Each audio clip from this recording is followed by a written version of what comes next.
നമസ്കാരം. സത്യത്തിൽ CPM party മനുഷ്യരെ കാണുന്നത് എങ്ങനെയാണ്? പഴയ ഫ്യൂഡൽ മനസ്ഥിതിയല്ലേ ഇപ്പോഴും ഈ പാർട്ടിക്കുള്ളത്? അതുകൊണ്ടല്ലേ പെൻഷൻ വാങ്ങി ശാപ്പാടടിച്ചിട്ട് ഇവന്മാർ നമുക്കിട്ട് വെച്ചു, ഇതിന്റെ പേര് പിറപ്പ് പണിയെന്ന് സഖാവ് MM മണി പറഞ്ഞു വെച്ചത്. പണ്ട് കിറ്റ് കൊടുത്ത് വോട്ട് ചോദിച്ചു, ഇന്ന് പെൻഷൻ കൊടുത്ത് വോട്ട് ചോദിച്ചു. അപ്പോൾ കേരളത്തിലെ ജനങ്ങൾ അതിന് നന്ദി കാണിക്കണം.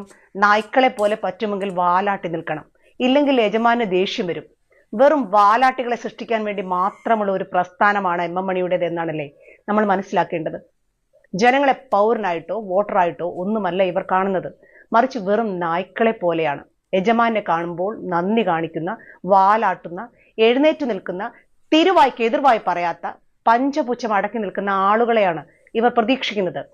അതിന് വിരുദ്ധമായി ആരെങ്കിലും നിന്നാലോ വോട്ട് ചെയ്താലോ വ്യത്യസ്ത അഭിപ്രായം പറഞ്ഞാലോ എതിർ സ്ഥാനാർത്ഥിയായി നിന്നാലോ ആ സ്ഥാനാർത്ഥിക്ക് വേണ്ടി പണിയെടുത്താലോ ബൂത്തിലിരുന്നാലോ MM മണിയുടെ പാർട്ടിക്കാർക്ക് ദേഷ്യം വരും.